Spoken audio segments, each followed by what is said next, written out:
पूरे देश में 4 मौसम होते हैं, लेकिन बिहार में होते हैं 5।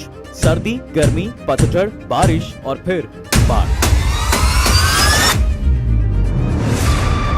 हालात ये हैं साहब कि बिहार में बाढ़ का पानी सिर्फ सड़कों और खेतों में नहीं बल्कि लोगों की जिंदगी में घुस चुका है। बिहार वाटर रिसोर्सेज डिपार्टमेंट के 30 जुलाई के डेटा के अकॉर्डिंग कोसी नदी बलतारा, खगड़िया और बीरपुर जैसे लोकेशंस पर डेंजर लेवल के ऊपर फ्लो कर रही है। लेकिन सवाल ये है कि आखिर बिहार में लगभग हर साल इतना फ्लड आता क्यों?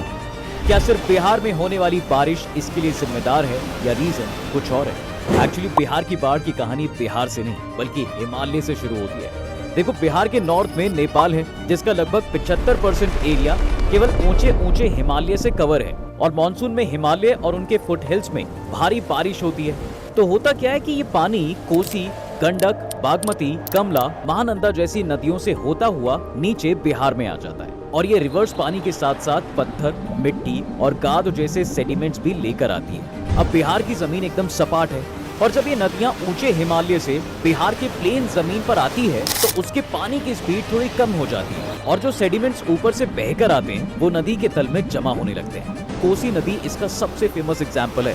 एक साइंटिफिक स्टडी के अकॉर्डिंग कोसी और उसकी सहायक नदियों में हर साल लाखों टन सेडिमेंट जमा होता है। इसी की बदौलत है कि कोसी अपना रास्ता बदलते रहती है, क्योंकि जब नदी के तल में ज्यादा सेडिमेंट जमा हो जाते हैं तो उसका पानी नदी के बाहर बहने लगता है और धीरे धीरे नदी का रास्ता परमानेंटली बदल जाता है। पिछले 200 सालों में कोसी नदी का रास्ता 133 किलोमीटर से ज्यादा ईस्ट से वेस्ट की तरफ खिसक चुका है और अब बिहार की लोकेशन ऐसी है कि जहां नॉर्थ में हिमालय है वहीं साउथ में छोटा नागपुर पठार है और यहाँ से सोन, पुनपुन और फल्गु जैसी नदियां बिहार में आती हैं। साउथ से आने वाली नदियां बिहार में फ्लड नहीं लाती, पर ये उस बाढ़ में पानी जरूर ऐड कर देती है। और अब अगर पेनिनसुलर इंडिया और नॉर्दर्न प्लेन्स का ओवरऑल झुकाव देखा जाए तो वो भी वेस्ट से ईस्ट की तरफ है।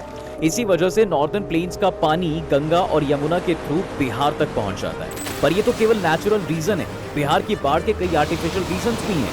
अब मैन मेड रीजन जैसे कि एम्बैंकमेंट्स नदी को फैलने से रोकने के लिए उनके किनारे पर पत्थर की दीवार बना देते हैं और इसी को एम्बैंकमेंट कहते हैं। अगस्त 2008 में नेपाल के कुसाहा के पास कोसी नदी का एम्बैंकमेंट टूट गया था और इसके बाद बिहार के 5 डिस्ट्रिक्ट्स पानी में डूब गए और इस बाढ़ में 500 से ज्यादा लोगों को अपनी जान गंवानी पड़ी। इसके अलावा डिफॉरेस्टेशन, ड्रेनेज, क्लाइमेट चेंज और ह्यूमन सेटलमेंट भी बिहार की बाढ़ के लिए बहुत बड़ा जिम्मेदार है।